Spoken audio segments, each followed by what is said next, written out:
নমস্কাৰ বন্ধু বান্ধৱীসকল, আজি গৰু বিহু। সকলোকে ৰঙালী বিহুৰ শুভেচ্ছা যাচিলোঁ। আজি ৰাতিপুৱা উঠিয়ে গা পা ধুলোঁ, তাৰপিছত আহি ঘৰৰ কামত লাগি গ'লোঁ। এয়া মই নতুনকৈ কিনা চোফা বেগবোৰ পাৰি দিলোঁ আৰু গাদীবোৰো ঠিক ঠাককৈ কভাৰ চভাৰ চব লগাই দিলোঁ আৰু তাৰপিছত খিৰিকীখনৰ ওচৰত গ'লোঁ। খিৰিকীখনেৰে বহুত দূৰলৈকে দেখা পায়। আমাৰ 2 তলাৰ ওপৰত ঘৰটো, সেইকাৰণে খিৰিকীখন মেলি দিলেই ৰাস্তা আৰু সেয়া বহুত দূৰৰ পাহাৰ, গছ গছনি, ঘৰ দুৱাৰ চব দেখা পায়। খুবেই ভাল লাগে।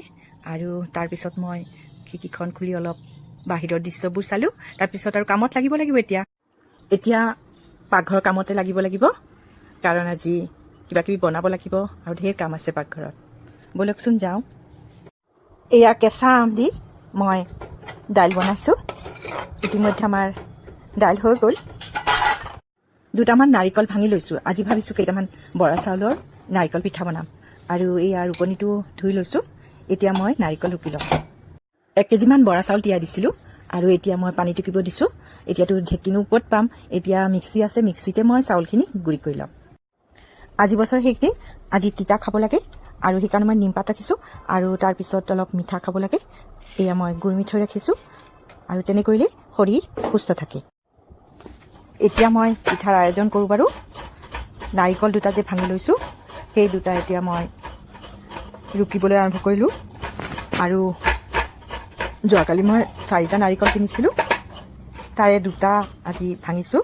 এই 2টাৰে মই পিঠা বনাম আৰু বাকী 2টা মই থৈ দিছোঁ। সেই 2টাৰে মই লাড়ু বনাম। মোৰ ল'ৰাটোৱে লাড়ু খাই বৰ ভাল পায় দেই। সি মানে কালি কৈ আছিলে যে লাড়ু কেতিয়া বনাবা। মই কৈছোঁ বনাম ৰ। এয়া হৈ গ'ল, গোটেইখিনি নাৰিকলে ৰুকি ল'লোঁ। আৰু জানে, মই ৰাসৰ মেলা যে হৈছিলে, ৰাসৰ মেলাত মই গৈ এটা হেণ্ডেল থকা ৰুকনি কিনিছিলোঁ, কিন্তু সেইটো বৰ এটা সুবিধাজনক নহয়, হাত বিষাই যায় আৰু সোনকালে নহয়। মই সেই পুৰণা ৰুকনিটোৰে নাৰিকল ৰুকি ভাল পাওঁ। এতিয়া এইখিনি লৈ পাকঘৰত থৈ আহোঁগৈ। এতিয়া পিঠাগুড়ি খুন্দিব লাগিব। এতিয়া মিক্সিত বৰা চাউলখিনি অলপ অলপকৈ দিম আৰু পিঠাগুড়ি খুন্দি ল'ম। মিক্সিত অলপ অলপকৈ দি মই গোটেইখিনি চাউলৰে পিঠাগুড়ি খুন্দি ল'লোঁ। পিঠাগুড়ি হৈ গ'ল। এতিয়া চালনীৰে ভালদৰে চালি ল'ব লাগিব। আজি কি হ'ল জানে, চালনীখন ধুবলৈ গৈছিলোঁ আৰু প্লাষ্টিকৰ, গতিকে হাতৰ পৰা ঠাচকৈ পৰি গৈয়ে নহয়, কিনাৰত এটুকুৰ ভাঙি ওলাই গ'ল। কি কৰিম আৰু, উপায় নাই। এতিয়া এইটোৰে কাম চলাই ল'ম আজিৰ কাৰণে। ইফালে আমাৰ হেপীৰ খং উঠি গৈছে নহয়। হেপীও ওলাই আহিছে ৰুমৰ পৰা আৰু হেপীৰ লগত কোনো খেলা নাই। আমাৰ বাবাও ব্যস্ত হৈ আছে কামত, গতিকে পূৰা ভুকি আছে। এতিয়া গেছ জ্বলাই কেৰাহী তুলি দিলোঁ আৰু ৰুকি লোৱা নাৰিকলখিনি গুড়েৰে সানি লৈ ভাজিবলৈ আৰম্ভ কৰিলোঁ। গেছটো চিমত কৰি দিলোঁ আৰু নাৰিকলখিনি খুব ভালদৰে ভাজি ল'লোঁ। এতিয়া প্ৰায় হৈয়ে আহিছে, আঠা আঠা হৈ আহিছে নাৰিকলখিনি আৰু ৰংটো কি ধুনীয়া হৈছে। এতিয়া মই গেছৰ ওচৰত নাৰিকল ভাজিখিনি এটা বাতিত লৈ লৈছোঁ আৰু বাকী সৰঞ্জামখিনি চব ওচৰা ওচৰিকৈ ৰাখিছোঁ। এয়া কটাৰী এখন লৈছোঁ আৰু হেতা এখন লৈছোঁ আৰু পিঠাগুড়িখিনিও লৈছোঁ।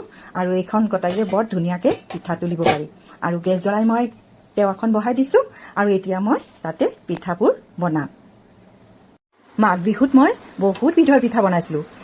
তেতিয়া অলপ ঠাণ্ডা আছিলে বতৰটো, কিন্তু এতিয়া বৰ গৰম দিছে আৰু সেইকাৰণে মই বিশেষ আৰু পিঠা নবনাওঁ, অকল বৰা চাউলৰ এই নাৰিকল পিঠাটোৱে বনাম। আৰু বৰা চাউলৰ পিঠা বনায়ো মই বৰ ভাল পাওঁ। পিছে পিঠাখিনি ভালদৰে উঠিলেহে ভাল লাগে, নহয় জানো? আৰু আজি পিঠাখিনি ভালকৈ উঠিছে আৰু মই এটা এটাকৈ এনেকৈ নাৰিকল দি বনাই আছোঁ। আৰু বিশেষ আৰু নাৰিকলৰ লাড়ুহে বনাম, পিঠা আৰু নবনাওঁ।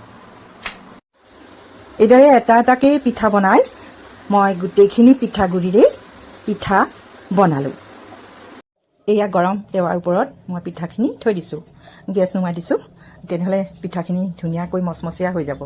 আৰু আমাৰ বাবুৱে দেখি কৈছে, বাহ ইমান পিঠা। তাৰ কথা শুনি মই হাঁহি দিলোঁ। মই ক'লোঁ, ক'ত দেখিছা ইমান পিঠা? এইখিনিতো লাগিবই। আলহী দুলহীও আছে আৰু ঘৰৰ মানুহখিনিও আছে, তোমালোকে আছা, খাবা আৰু। পিঠা বনোৱা শেষ হৈ গ'ল আৰু এতিয়া অলপ এখন্তেক বহি লওঁ বুলি ভাবিছোঁ। অলপ জিৰণি লৈ লওঁ, তাৰপিছত আৰু কাম আছে নহয়। আৰু আজি অলপ বজাৰতো যাম, আবেলি মানে যাম। এতিয়া দুপৰীয়া আৰু বহি বহি আপোনালোকৰ লগতো মোৰ কিছু কথা শ্বেয়াৰ কৰোঁ। বন্ধু বান্ধৱীসকল, মোৰ ভিডিঅ'টো যদি ভাল লাগিছে লাইক আৰু কমেণ্ট কৰিব আৰু মোৰ লগত থাকিব। আকৌ আহিম। ধন্যবাদ।